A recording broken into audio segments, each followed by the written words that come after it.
বাংলাদেশ জাতীয় দলে স্ট্রাইকারের সংকট নতুন নয়। লম্বা সময় ধরে একজন প্রপার নাম্বার 9 এর খোঁজে বাংলাদেশের ফুটবল, তবে এখনো সে জায়গায় কেউ নিজেকে প্রতিষ্ঠিত করতে পারেননি। আর প্রপার নাম্বার 9 এর অভাবে প্রতিনিয়ত অনেক গোলের সুযোগ নষ্ট হচ্ছে, তাই এই পজিশনে নির্ভরতা খুঁজতে ব্যস্ত বাংলাদেশ দল। গোলের খেলা ফুটবলে একজন স্ট্রাইকারের গুরুত্ব অপরিসীম। গোল করার ক্ষেত্রে দলের মূল নির্ভরতা হন তিনি, কিন্তু তারই অনুপস্থিতি বাংলাদেশ দলে। তাই তো বিকল্প উপায় অনুসরণ করছেন হাভিয়ার ক্যাব্রেরা।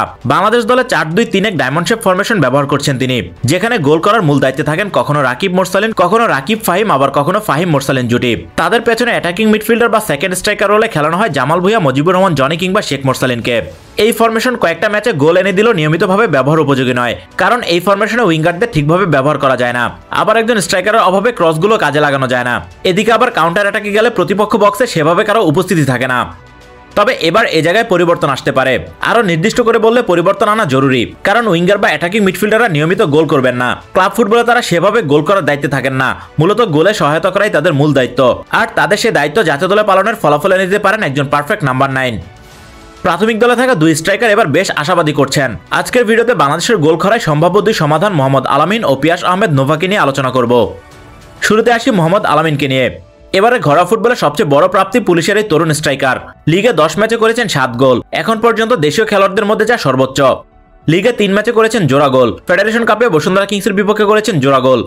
দেশীয় স্ট্রাইকারদের গোল খরায় আলামিন আশার আলো দেখাচ্ছেন, তাই তার জাতীয় দলে ডাক পাওয়া অনেকটা প্রত্যাশিত ছিল।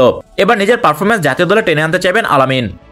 আলামিনের ফিনিশিং কোয়ালিটি সবার নজর কেড়েছে। প্রতিপক্ষ ডিফেন্ডারদের নিয়মিত ব্যস্ত রেখে সেন্ট্রালি রান মেক করতে বেশ সাবলীল তিনি। তবে এখনো উন্নতির অনেক জায়গা রয়েছে, বিশেষ করে হেডিং এবং ফিজিক্যালি আর অনেক বেশি শক্তিশালী হতে হবে, তাহলে আন্তর্জাতিক অঙ্গনে সফল হওয়ার সম্ভাবনা বাড়বে।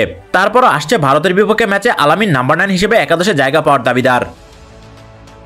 এদিকে প্রাথমিক দলে আছেন আরও এক স্ট্রাইকার পিয়াস আহমেদ নোভা।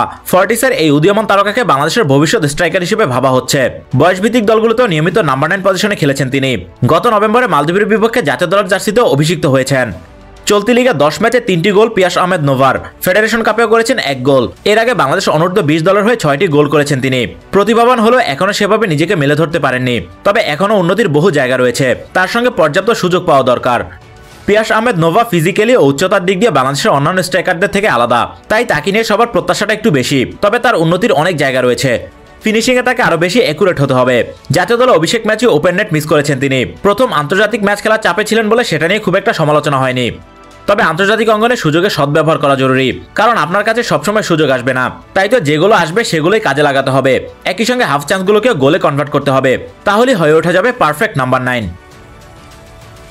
ভারতের বিপক্ষে আলামিন ও নোভা মূল দলে থাকছেন সেটা অনেকটাই নিশ্চিত, তবে একাদশের সুযোগ হবে কিনা সেটা নির্ভর করবে কোচের সিদ্ধান্তের উপর। কারণ ফরমেশন পরিবর্তন করে তিনি নাম্বার 9 খেলাবেন কিনা সেটা এখন বড় প্রশ্ন।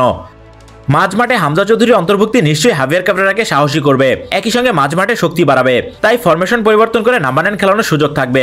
এবার দেখার বিষয় হাভিয়ার ক্যাব্রেরা কোন পরিকল্পনায় দলকে মাঠে নামান।